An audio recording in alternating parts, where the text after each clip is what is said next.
dimanche qui précédait le lundi de Pentecôte. J'ai parlé de la préparation de la Pentecôte. L'Ancien Testament, en fait, est en train de jeter les bases, en train de jeter les balises, préparer ce qui doit se passer dans le Nouveau. Jérémie nous a donné justement 2 exemples ce matin.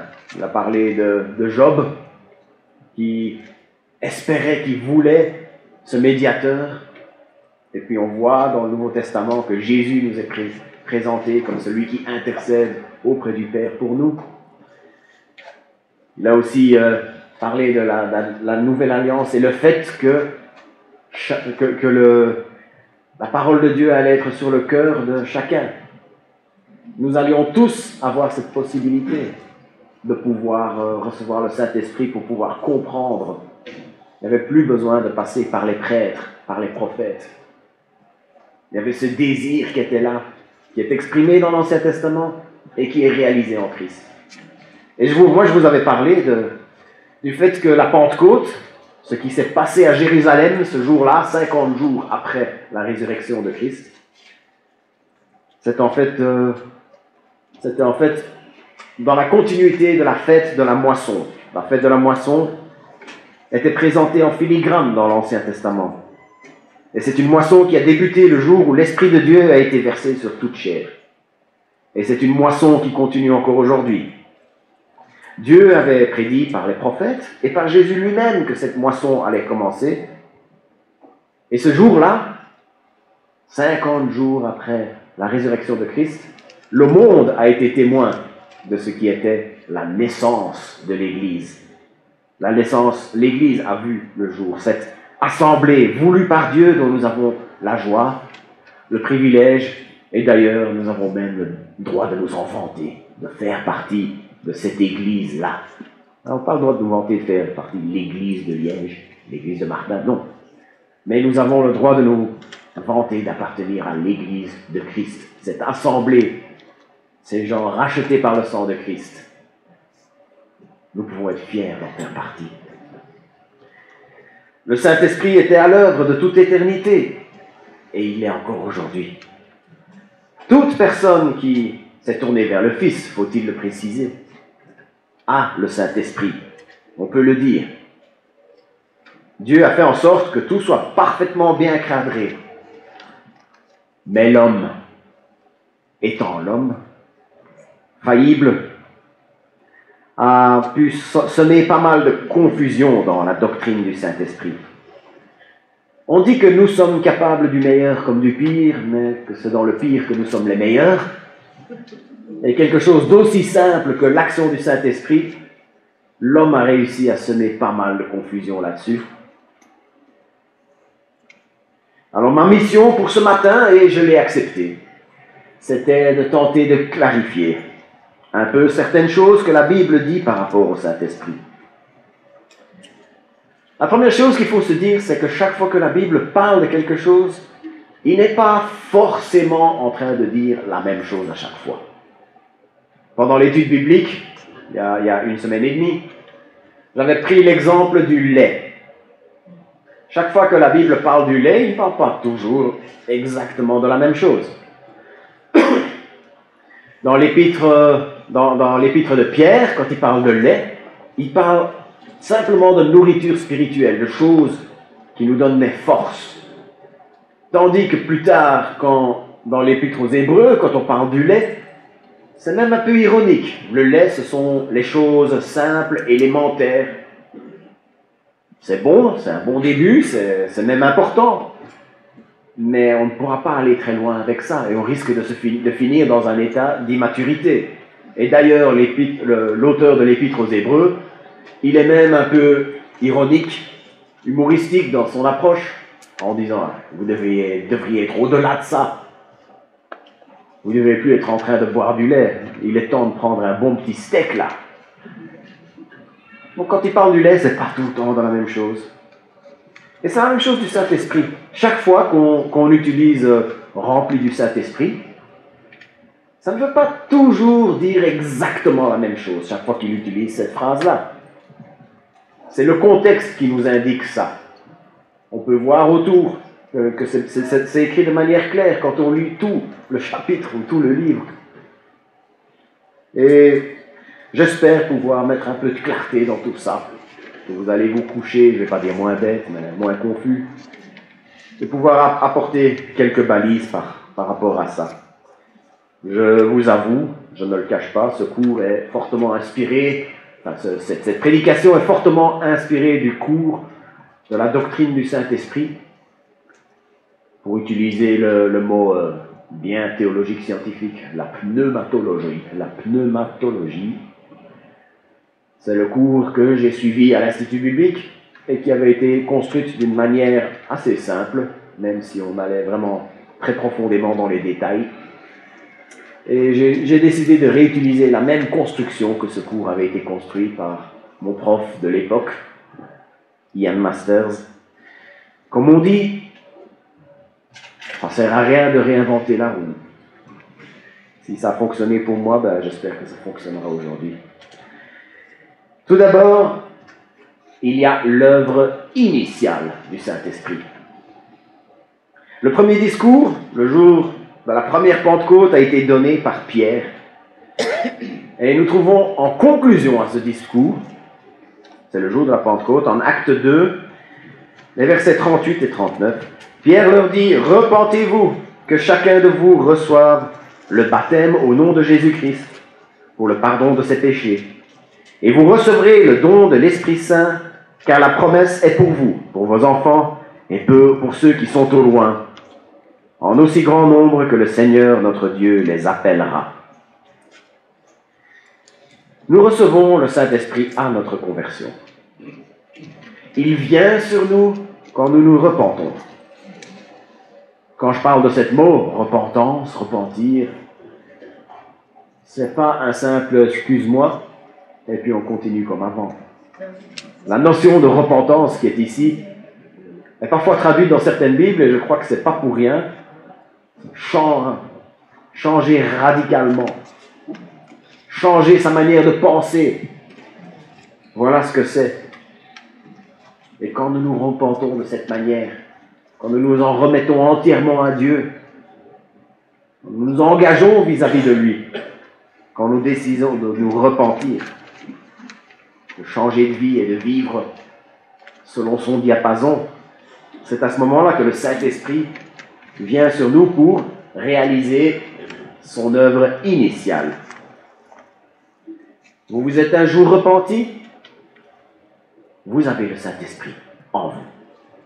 Je peux vous l'assurer. Il y a ce qu'on appelle un charisme. Un charisme dans le dictionnaire, c'est un don d'un pouvoir extraordinaire de la part du Saint-Esprit. Grâce au Saint-Esprit, nous avons tous reçu ce pouvoir extraordinaire, celui d'être appelé enfant de Dieu. Alors, en basant là-dessus, nous sommes tous charismatiques. Je n'ai pas peur de le dire. Dans ce sens-là, nous sommes charismatiques. C'est quand il vient sur nous. Mais en fait, ça commençait déjà auparavant. Le Saint-Esprit, il était déjà à l'œuvre avant. Quand il s'occupait du cas de Martin Braquer, il était déjà en train de travailler comme ça.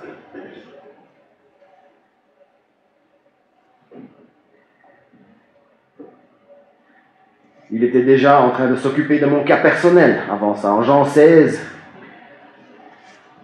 on nous dit qu'une de ses attributions, c'était de nous convaincre de péché.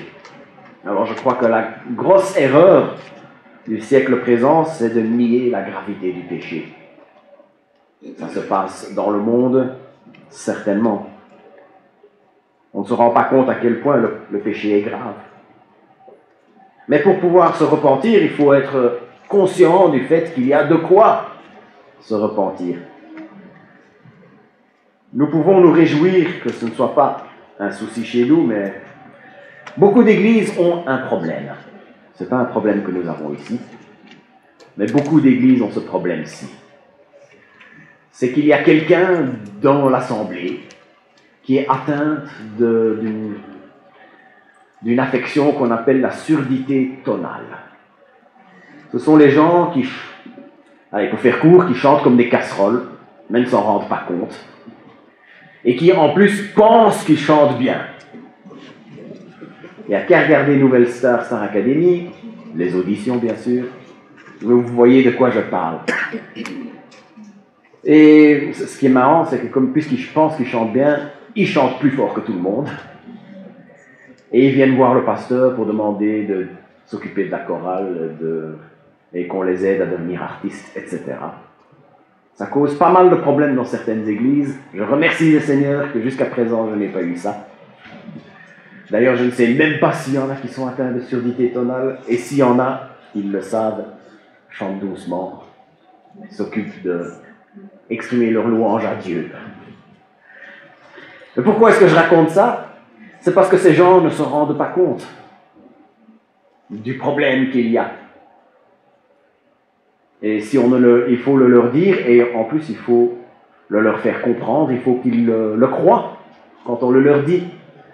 Et c'est la même chose avec le péché, à la base. Pour qu'on puisse se repentir, pour qu'on puisse changer de manière de penser, changer radicalement, il faut d'abord qu'on se rende compte que le péché est là, dans nos vies, pour qu'on puisse vouloir changer cela, vouloir se repentir et demander au Saint-Esprit de venir sur nous. Et ça, c'est une de ses attributions, c'est une des choses qu'il fait, c'est de nous convaincre du péché. Quand le Saint-Esprit a travaillé sur le cas de Martin Braquet, c'est ce qu'il a fait. Et c'est ce qui a fait que ce petit garçon, bien gentil, j'étais très gentil à l'âge de 13 ans, un peu pelant peut-être, je me suis repenti parce que le Saint-Esprit avait mis le doigt dessus. Il m'avait montré ce qui n'allait pas. Et si vous êtes passé par la même porte, je peux vous le dire, le Saint-Esprit est sur vous, le Saint-Esprit est en vous. Vous n'avez pas à douter de cela. Nous avons une règle absolue en fait. Il y a de ces règles absolues, il y en a eu, par exemple, tout animal invertébré à 3 segments est un insecte. Inversement, tout insecte est invertébré et à 3 segments. Règle absolue. S'il n'y a que 2 segments, ce n'est pas un insecte. S'il y a des vertèbres, ce n'est pas un insecte. Règle absolue. Et on a la même chose ici. Toute personne qui appartient à Dieu a le Saint-Esprit. Inversement, toute personne qui a le Saint-Esprit appartient à Dieu. Aussi de manière négative. Aucune personne qui n'a pas le Saint-Esprit n'appartient à Dieu. Romains 8,9 dit « Quant à vous, vous n'êtes pas sous l'emprise de la chair, mais sous celui de l'Esprit. S'il est vrai que l'Esprit de Dieu habite en vous, et si quelqu'un n'a pas l'Esprit du Christ, il ne lui appartient pas. » Je vais profiter de l'occasion pour parler un peu du fameux baptême du Saint-Esprit. J'ai un ami qui m'a raconté son témoignage de comment il a rencontré Christ. C'était d'ailleurs un ami avec une belle connaissance biblique qui a été une vraie inspiration pour moi. On avait les mêmes goûts musicaux, les mêmes mauvais goûts musicaux. Si je vous disais les groupes qu'on écoutait, mais bon. Mais il avait un amour pour la parole de Dieu, il avait un amour pour Dieu qui m'a beaucoup inspiré dans mon adolescence. Mais voilà, il me racontait son témoignage et il m'a parlé de comment il y a eu sa vie d'avant. Puis il y a eu le jour où il a entendu l'Évangile, qu'il a compris l'Évangile, qu'il a accepté l'Évangile. Il s'est converti. Et puis il a raconté quelque chose qu'il a vécu 9 mois après. Quand il a dit, oui, j'ai reçu un jour le baptême du Saint-Esprit, et il m'a raconté une expérience qu'il a eue dans sa voiture.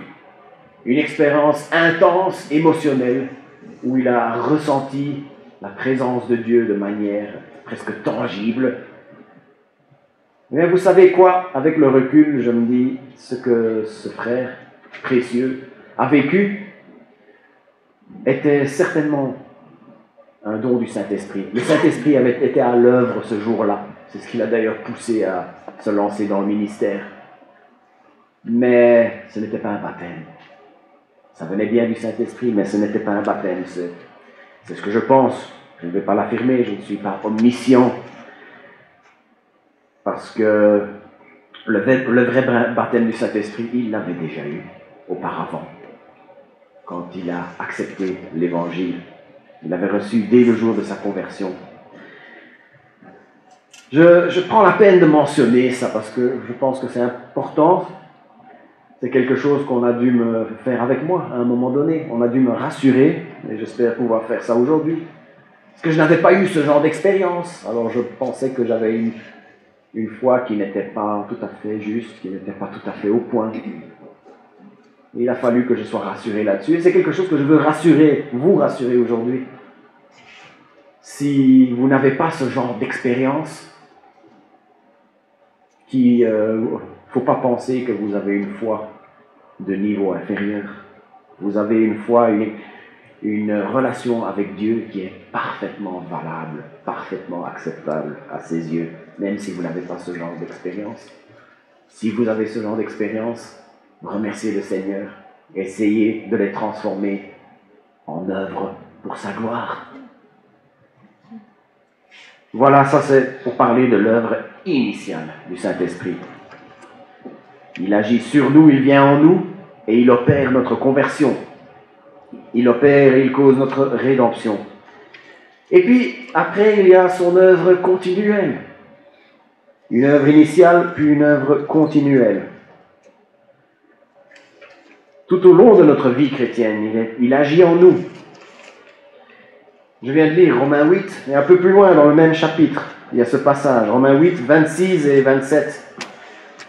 De même aussi, l'Esprit vient au secours de notre faiblesse, car nous ne savons pas ce qu'il convient de demander dans nos prières. Mais l'Esprit lui-même intercède par des soupirs inexprimables. Et celui qui sonde les cœurs sait à quoi tend l'Esprit. C'est selon Dieu qu'il intercède en faveur des saints. Un soupir inexprimable.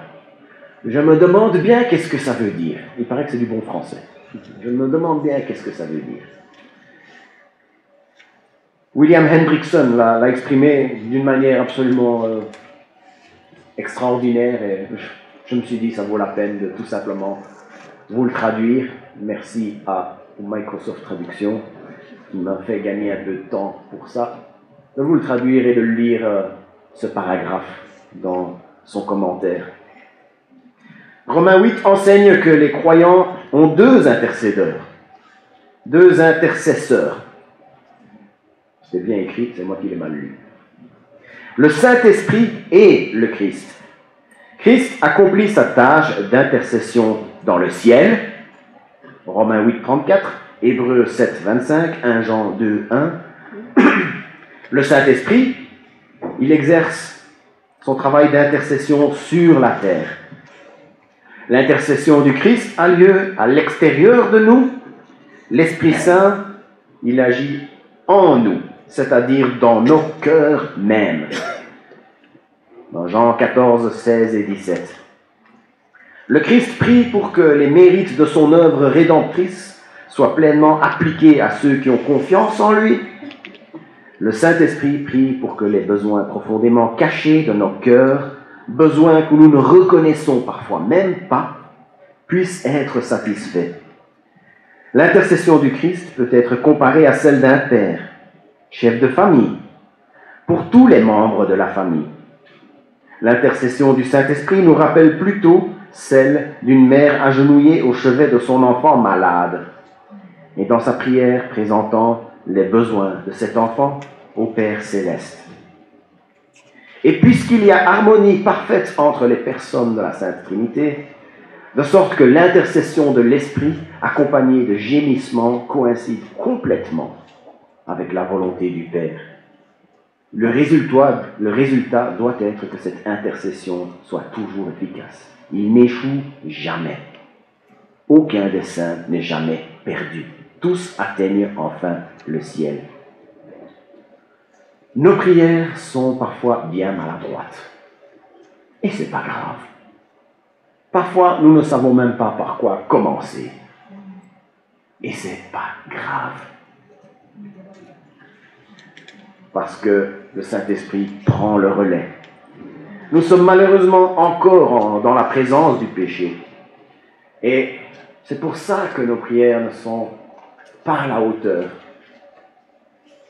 Peut-être même jamais à la hauteur. Mais le Saint-Esprit prend le relais.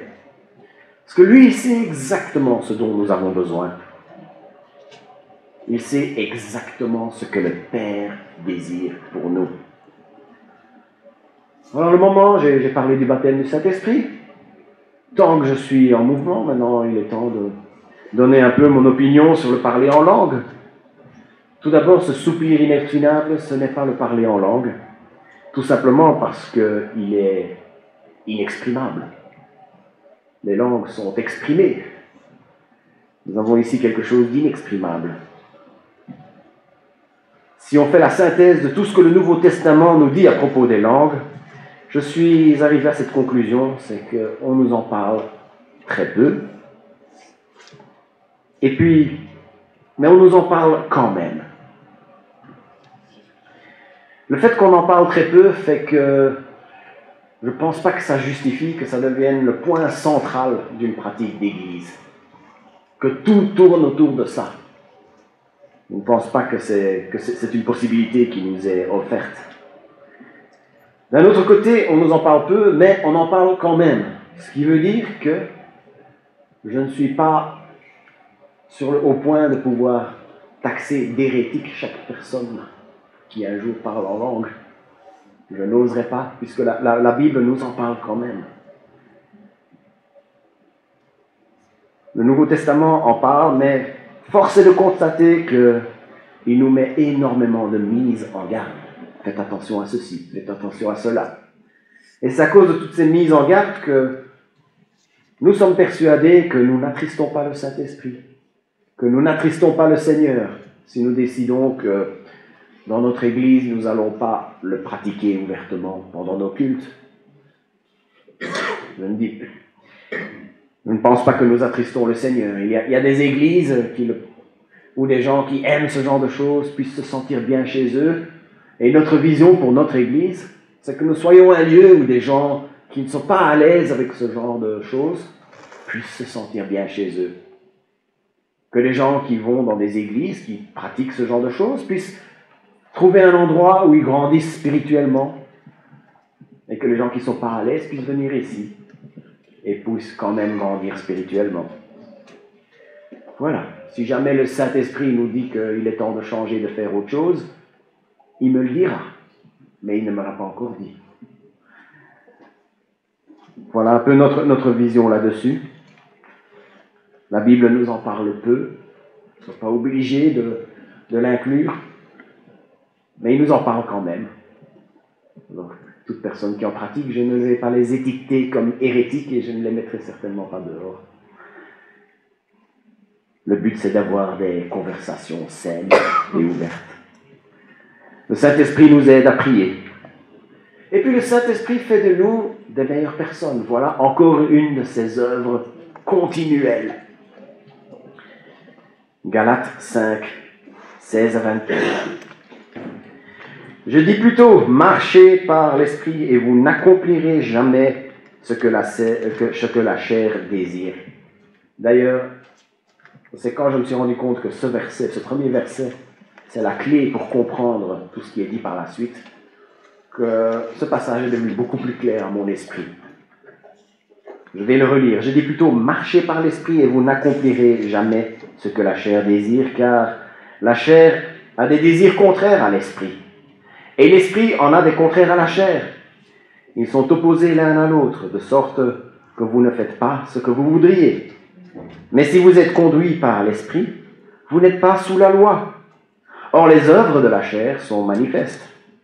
Inconduite sexuelle, impureté, débauche, idolâtrie, sorcellerie, hostilité, dispute, passion jalouse, fureur, ambition personnelle, division, dissension, envie, beuverie, orgie et autres choses semblables. Je vous préviens, comme j'ai déjà fait, ceux qui pratiquent de telles choses n'hériteront pas le royaume de Dieu. Quant aux fruits de l'esprit, c'est amour, joie, paix, patience, bonté, bienveillance, foi, douceur, maîtrise de soi. Aucune loi n'est contre de telles choses. Mais ceux qui appartiennent à Jésus-Christ ont crucifié la chair avec ses passions et ses désirs. Voilà une autre œuvre continue du Saint-Esprit. C'est celle de nous influencer pour nous éloigner de certaines choses et de nous approcher à d'autres. Il y a le prix requis, c'est ce verset que j'ai lu 2 fois au début. C'est de marcher par l'Esprit. Marcher par l'Esprit, ça veut dire se laisser conduire par l'Esprit. Ce n'est pas quelque chose qui nous tombe dessus. C'est un acte de soumission. Il nous incombe à nous de dire « Vas-y, Saint-Esprit, vas-y, éloigne-moi de ces choses-là, approche-moi de ces choses-là. »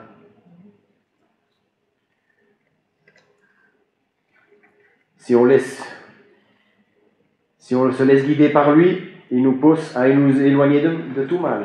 Et puis, quand il parle de tout mal, il donne des exemples. Inconduite sexuelle, impureté, débauche, idolâtrie, sorcellerie, hostilité, dispute, passion jalouse, fureur, ambition personnelle, division, dissension, envie, beuverie, orgie. Ce mot-là a un peu changé de sens au travers des siècles. Maintenant, quand on parle d'orgie, on est en train de parler de débauche sexuelle. À l'époque, ça parlait plutôt de ce qu'on traduirait aujourd'hui par guindaille. Ou alors trop manger, des soirées bouillantes, beuverie, mais au sens plus large. Mais il y a ce dernier truc, et autre chose semblable. C'est celui-là qui me marque particulièrement. C'est comme si, à la fin, Paul avait rajouté une dernière petite pique. Il dit, et toute chose semblable. C'est comme s'il disait, vous savez de quoi je parle. Quand quelque chose ne plaît pas à Dieu, vous le savez bien. Ne faites pas les innocents, vous le savez bien. J'ai vraiment l'impression que c'est ça que Paul est en train de nous dire à ce moment-là. Il nous influence pour nous éloigner de ces choses, et nous savons très bien de quoi nous devrions nous éloigner. Il nous influence. Mais ensuite, il nous influence pour nous approcher d'autres choses. Et c'est là qu'arrive ce fameux passage sur les fruits de l'esprit. C'est un passage qui est très cher à mon cœur. Je le ressors assez souvent dans mes réflexions. Ça doit peut-être être génétique. Ma grand-mère paternelle, quand elle a été placée dans un home, on lui a dit qu'elle pouvait prendre beaucoup de choses. Voilà, il y a de la place dans l'appartement, tu vois. Elle a juste demandé 2 choses. Il y avait une photo de famille, avec nous tous rassemblés. On était bien une 60aine de personnes. Et puis il y avait une tapisserie que ma maman avait faite, avec les fruits de l'esprit. Les 2 choses qu'elle avait prises. Et dans ce passage se trouve aussi dans la continuité du verset 18, que si vous vous laissez conduire par l'esprit, si vous marchez par l'esprit, il fera naître toutes ces choses dans nos vies. Est-ce que vous voulez une vie marquée par l'amour? Laissez-vous conduire par l'esprit. Est-ce que vous voulez une vie marquée par la joie? Laissez-vous conduire par l'esprit. Vous voulez une vie marquée par la paix? Laissez-vous conduire par l'esprit. Vous voulez une vie marquée par la patience? Laissez-vous conduire par l'esprit. Vous voulez une vie marquée par la bienveillance? Laissez-vous conduire par l'esprit. Vous voulez une vie marquée par la bonté? Laissez-vous conduire par l'esprit. Vous voulez une vie marquée par la bienveillance? Laissez-vous conduire par l'esprit. Vous voulez une vie marquée par la douceur? Laissez-vous conduire par l'esprit. Vous voulez une vie marquée par la maîtrise de vous? Laissez-vous conduire par l'esprit. Une autre œuvre continue de l'esprit, c'est celle de nous influencer. Nous influencer à nous éloigner.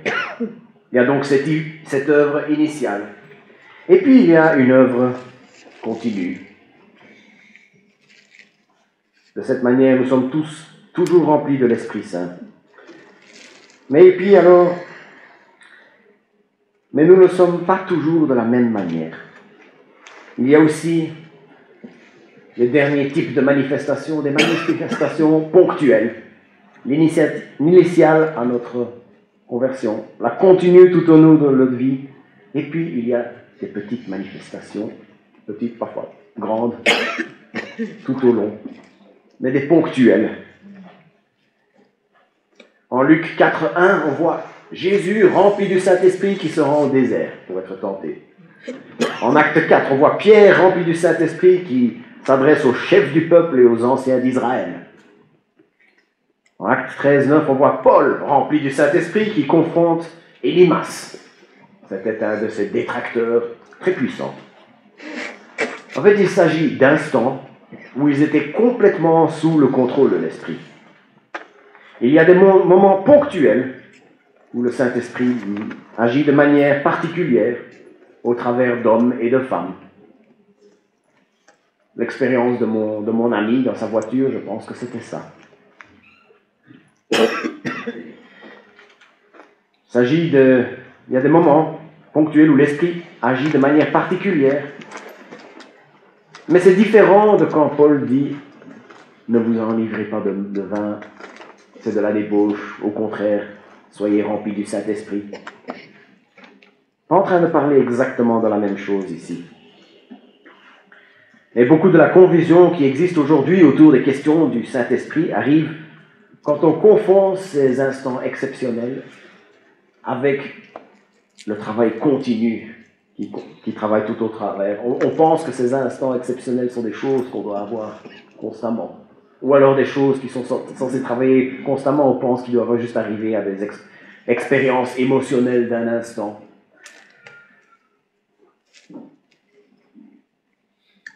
L'Esprit qui souffle où il veut, il choisit d'agir là où il veut.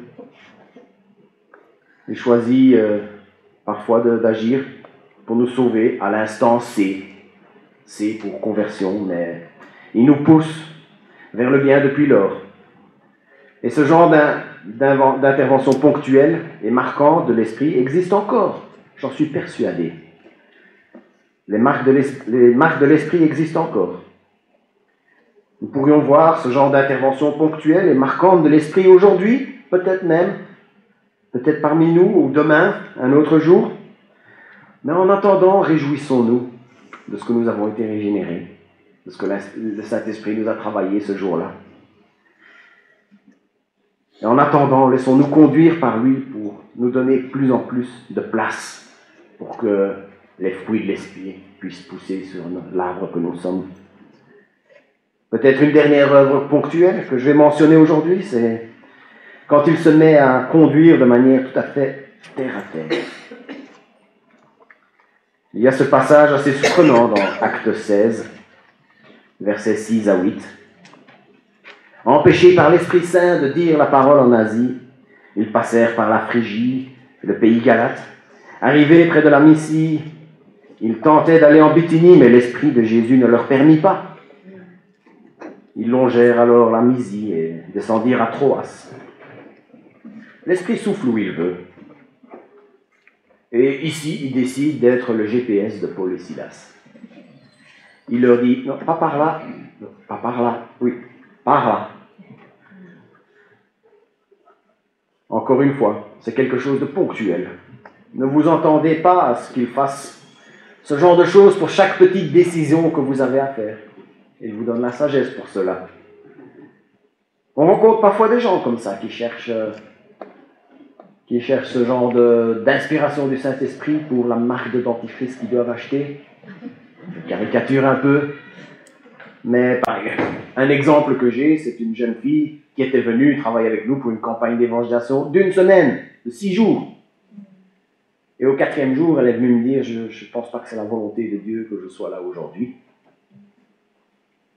Je lui ai dit, écoute, tu es encore 3 jours ici, je pense pas que le fait que tu sois ici pendant 3 jours encore ne va mettre sans dessus-dessous le travail de Dieu dans ta vie. et le travail de Dieu dans cette ville. Alors essaye d'en tirer le plus possible pour aider les gens avec qui tu travailles et pour t'aider toi-même, pour apprendre des choses. Ça l'a motivé. Il arrive que le Saint-Esprit nous dirige de cette manière. Je ne le nie pas et j'espère qu'il le fera pour nous dans la manière que nous allons avancer en tant qu'assemblée, la manière que nous allons avancer en tant qu'Église. Ça me plairait qu'il me dise, ah, c'est ça que tu dois faire. Tu dois acheter le Trocadéro. Il ne m'a pas dit ça encore. Ne vous inquiétez pas.